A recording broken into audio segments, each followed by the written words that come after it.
1917년 영국의 한 장군이 군대를 이끌고 예루살렘을 탈환했습니다. 이스라엘은 하나님께서 BC 1800년에 이미 약속하신 본국으로 돌아갈 수 있는 일이 이제 드디어 열린 것입니다. 이 장군의 이름은 알렘비였는데 아랍어로 알라의 선지자라는 뜻입니다. 역사의 조크 같습니다. 성경에도 유머가 종종 나옵니다. 하나님께서 말씀하는 것을 믿지 않는 그것을 조롱하기 위해서입니다. 예를 들어서 이삭의 이름을 보시기 바랍니다. 이삭의 이름의 뜻은 웃음이라는 뜻입니다. 아이의 부모가 하나님을 불신하고 아이가 태어날 것을 믿지 않고 그만 웃어버렸기 때문에 그렇게 이삭이라는 이름이 붙여진 것입니다. 그 부모는 하나님께서 하신 말씀을 믿지 않았습니다. 그런데 주님께서는 선하시고 은혜로우셔서 신약에서 이 이야기를 기록하실 때 아브라함과 사라의 그러한 불신하는 반응을 제거하셨습니다.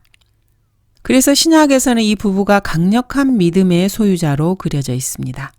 하지만 사실 그것은 사실과 거리가 멉니다. 이러한 신약의 기록을 이해하기 위해서는 구약 성도들이 신약에서 어떻게 다루어지는지를 좀 이해할 필요가 있습니다. 구약 성도의 죄는 하나도 기록되지 않습니다. 히브리서 11장을 본 사람들은 그것을 잘 알 것입니다. 구약 성도의 죄들은 신약에서 전혀 기록되지 않습니다. 마치 그들이 완벽하고 죄가 전혀 없는 인물로 묘사됩니다. 죄 없는 구속이 구약 성도들을 위해서 이루어졌기 때문에 죄가 그들에게 전가되지 않은 것입니다. 즉 하나님께서 그리스도 안에 계셔서 세상을 자신과 화해하게 하시며 그들의 죄가를 그들에게 돌리지 아니하시고 우리에게 화해의 말씀을 맡겨주신 것이라. 이 죄는 유대인 메시아에게 전가되었습니다. 이스라엘이 거부한 주 예수 그리스도께 전가된 것입니다. 이것을 신학이나 신조일 뿐이라고 비웃는 사람도 있습니다. 현대의 바리새인, 사두개인, 랍비들은 그건 다 보는 사람의 관점에 따라 달라요. 이런 식으로 말하면서 예수 그리스도를 거부하는데 아무런 문제의식도 느끼지 못합니다. 1917년 알렘비 장군은 예루살렘 도성으로 입성했습니다. 이것은 역사적 사실입니다. 이것은 로마 카톨릭 십자군이 200년 동안 하지 못했던 일이었습니다.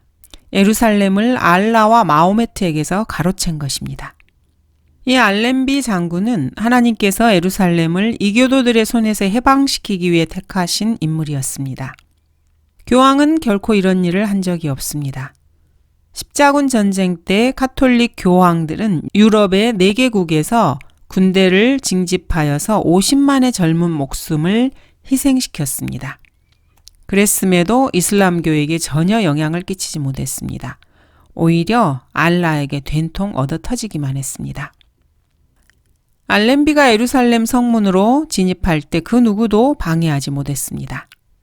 BC 606년에 느부갓네살이 이스라엘을 포로로 잡아갔을 때 이미 이방인의 때는 시작되었습니다. 그런데 이 이방인의 때의 끝이 오고 있었던 것입니다. 유엔이나 세상 나라들은 이 시대를 알고 정치적으로 바른 결정을 내릴 줄 알지 못합니다. 역대기상에는 이런 구절이 있습니다. 이사칼 자손 중에서 시대를 알고 이스라엘이 마땅히 행할 바를 아는 사람들이 있었는데 그들의 우두머리가 200명이요. 그들의 모든 형제들이 이들의 명령에 따르더라. 시대를 알고 마땅히 행할 바를 아는 사람들이 있었다고 합니다. 이사칼 자손들은 이런 면에서는 사실 축복받은 지파라고 할 수 있습니다.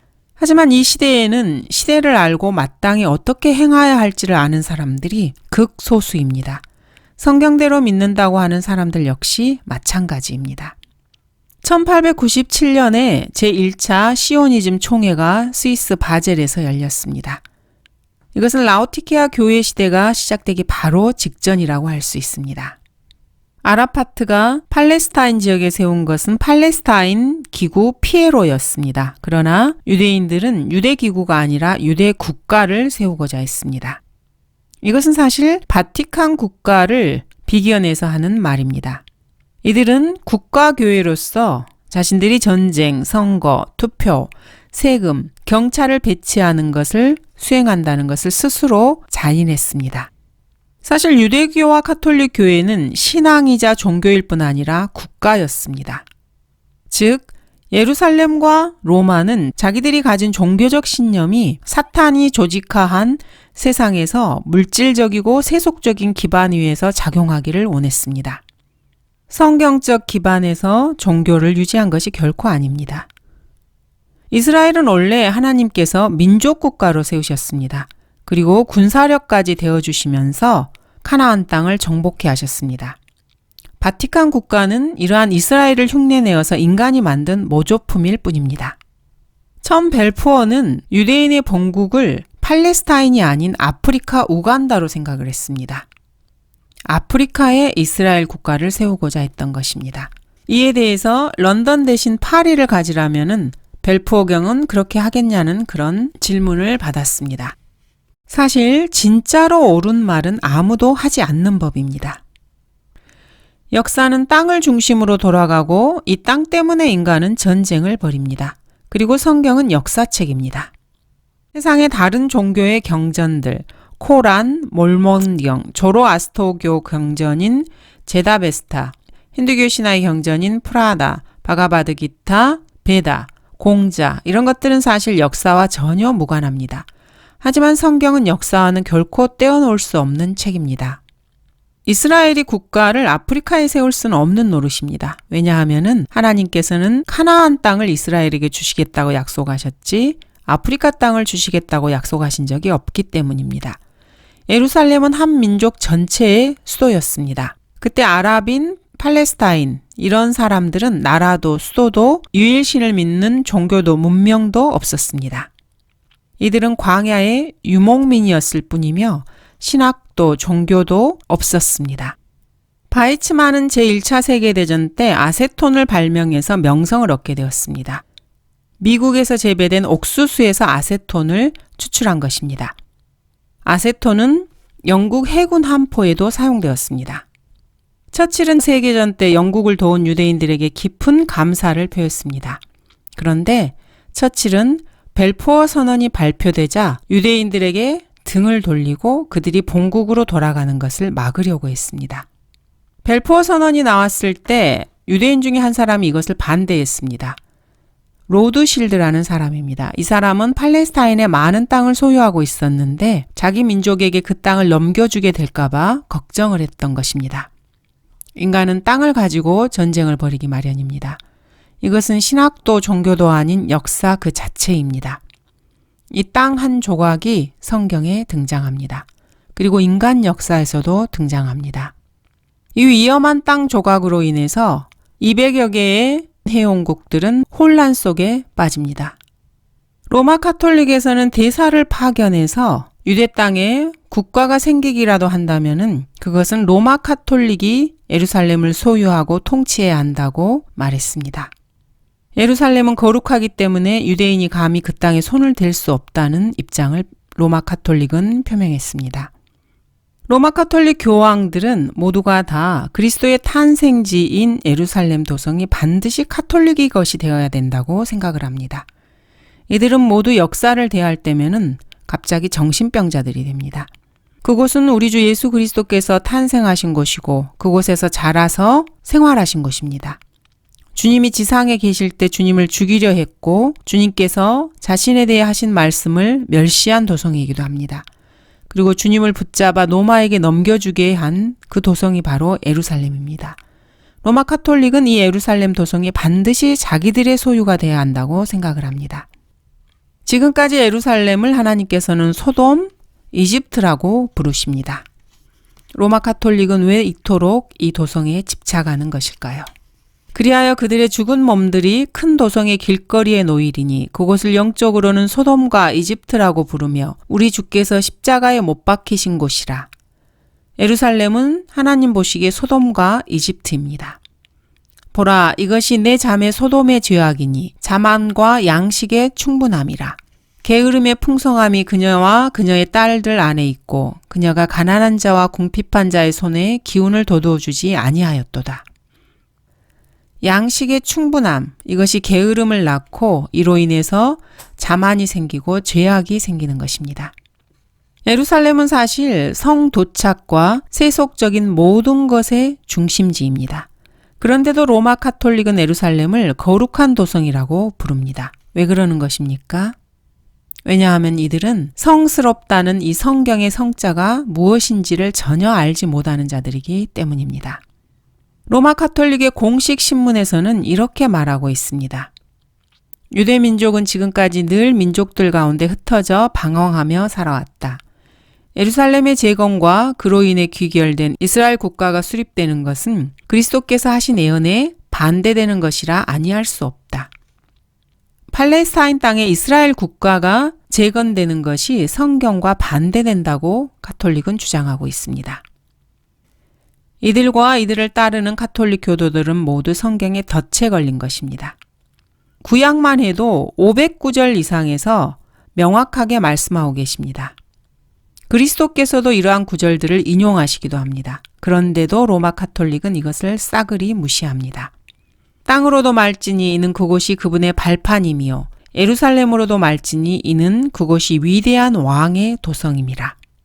예루살렘에서 주 예수 그리스도께서 통치하실 것입니다. 그래서 예루살렘을 위대한 왕의 도성이라고 하는 것입니다. 인자가 그의 영광 중에 오고 또 모든 거룩한 천사들이 그와 함께 오면 그때 그가 그의 영광의 보좌에 앉으리니 그 앞에 모든 민족들을 모아놓고 마치 목자가 양들을 염소들에서 갈라놓듯이 그들을 따로 갈라놓으리라. 주님께서는 사람의 모습으로 이 땅에 재림하실 것입니다. 그리고 민족들을 심판하실 것입니다. 형제들아, 너희가 스스로 지혜 있는 채 하지 않게 하기 위하여 이 신비를 너희가 모르기를 내가 원치 아니하노니 이는 이방인들의 충만함이 차기까지는 이스라엘의 일부가 완고하게 된 것이라. 그리하여 온 이스라엘이 구원을 받으리라. 기록된 바 구원자가 시온에서 와서 야곱에게서 경건치 아니한 것을 제거하리라. 이는 내가 그들의 죄들을 없앨 때 그들에 대한 나의 언약이 이것임이라 함과 같으니라. 메시아를 거부한 이스라엘의 죄로 인해서 하나님께서는 이스라엘을 버리시고 이방인들에게 그리스도를 영접할 기회를 주셨습니다. 그래서 이 땅에는 2000년 이상의 교회 시대가 펼쳐진 것입니다. 그러나 이방인들의 충만함이 차기까지, 즉 이방인들의 죄가 차기까지 하나님께서는 다시 기다리고 계십니다. 주님이 정하신 만큼의 이방인들의 죄가 충만하게 차면은 하나님께서는 이방인들을 버리실 것입니다. 즉 이방인들에게 열렸던 복음의 문이 닫히고 경륜이 바뀌는 것입니다. 그리고 하나님께서는 이스라엘을 다시 다루실 것입니다. 그때가 바로 대환란 기간입니다. 그리고 이 대환란 기간을 통해서 하나님께서는 이스라엘을 정금처럼 빚으실 것이고 이스라엘은 민족적으로 구원을 받게 될 것입니다. 하나님께서 이스라엘의 죄들을 없앨 때 그때 하나님께서 이스라엘에게 약속하신 그 약속이 이루어질 것입니다. 예수께서 그들에게 말씀하시기를 진실로 내가 너희에게 말하노니 나를 따르는 너희들은 인자가 자기 영광의 보좌에 앉을 새 세대에 너희도 12보좌에 앉아 이스라엘 12지파를 심판하리라.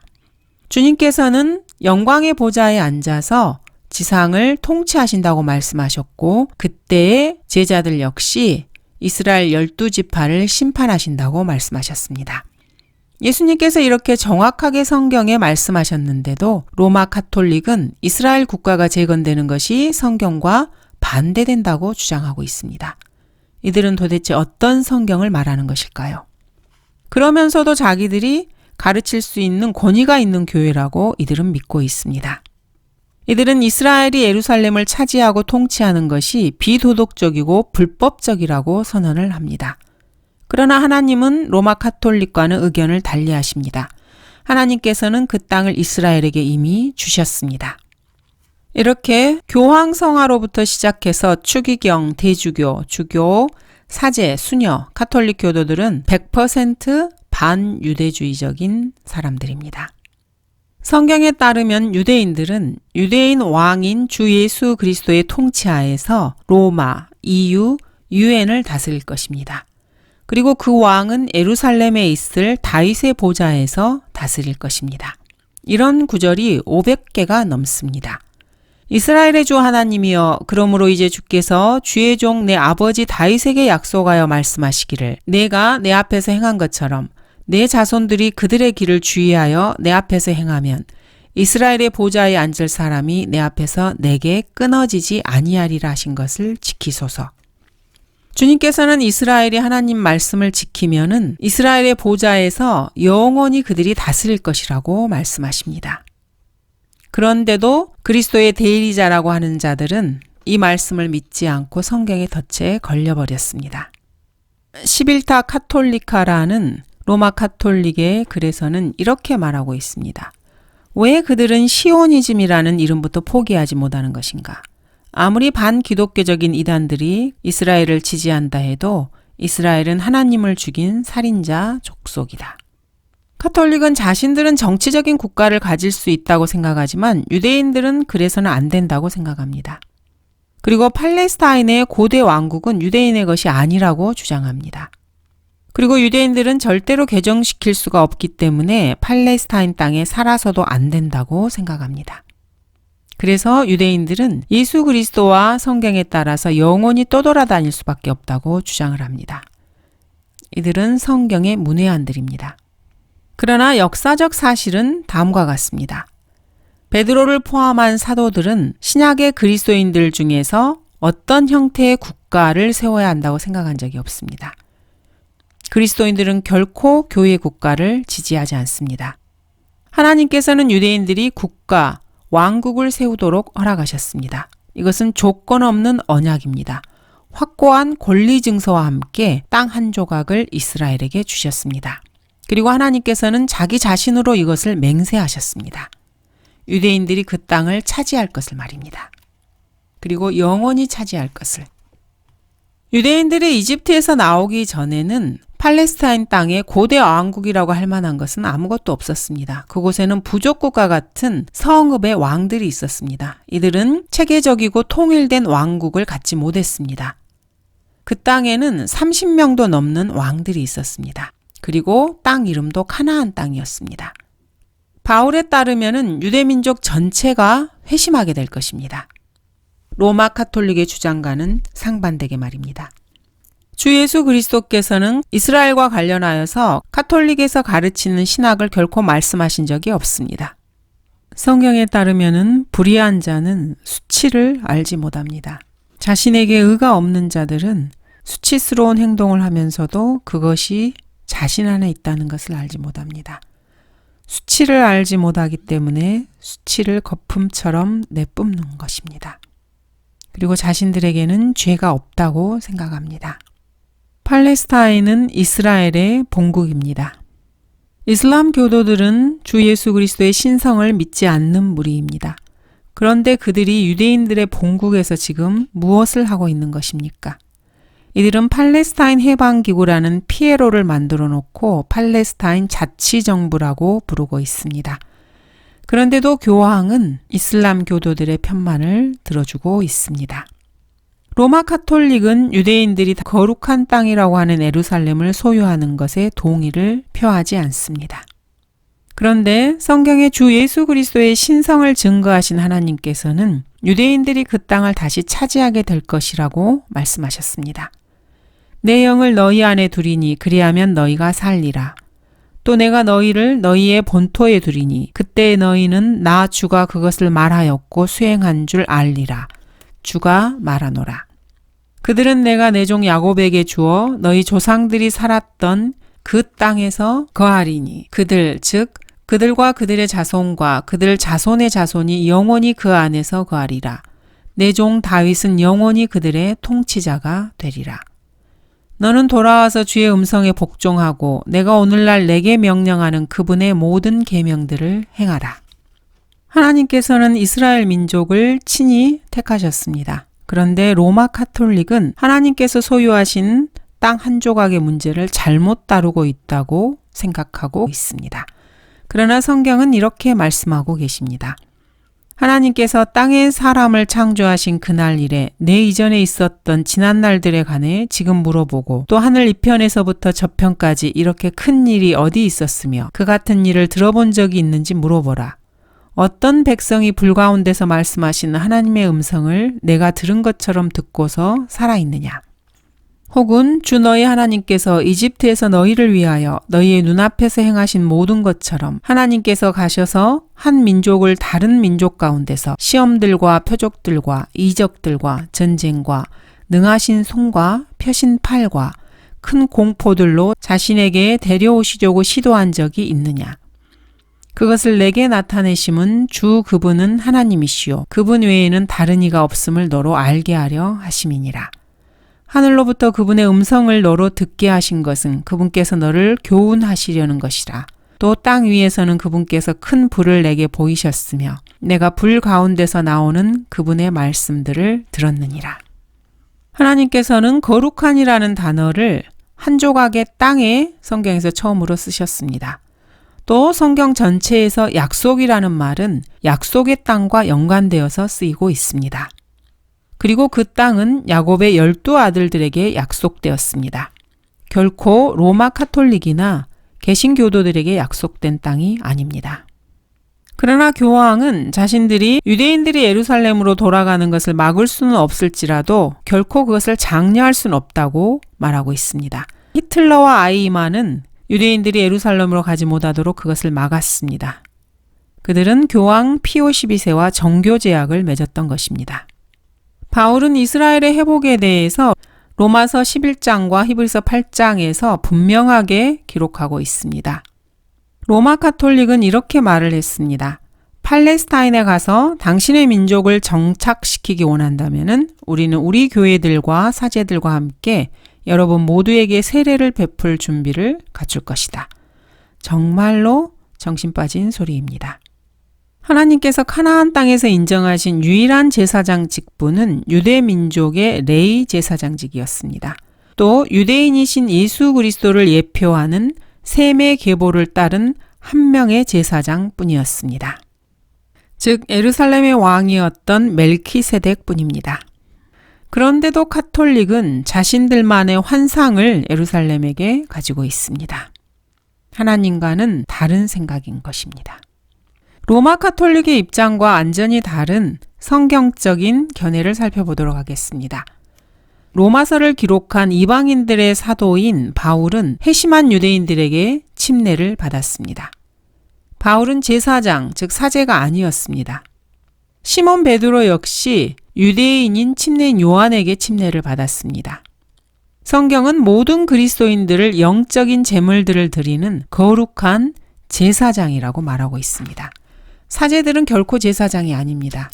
교회 시대에는 이제 영적인 제물을 드리는 그리스도인들이 제사장인 것입니다. 너희도 산돌들로서 영적인 집으로 지어지고 예수 그리스도로 인하여 하나님께서 기뻐하실 영적인 제물들을 드리는 거룩한 제사장이 되느니라. 그리스도인들이 거룩한 제사장입니다.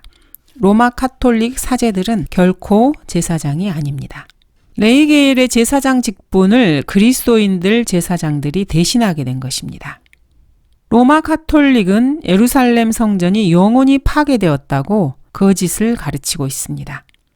이는 예루살렘 교회에 있던 신약 교회의 우두머리인 야고보의 말과도 완전히 반대되는 것입니다. 야고보는 이렇게 선언하고 있습니다.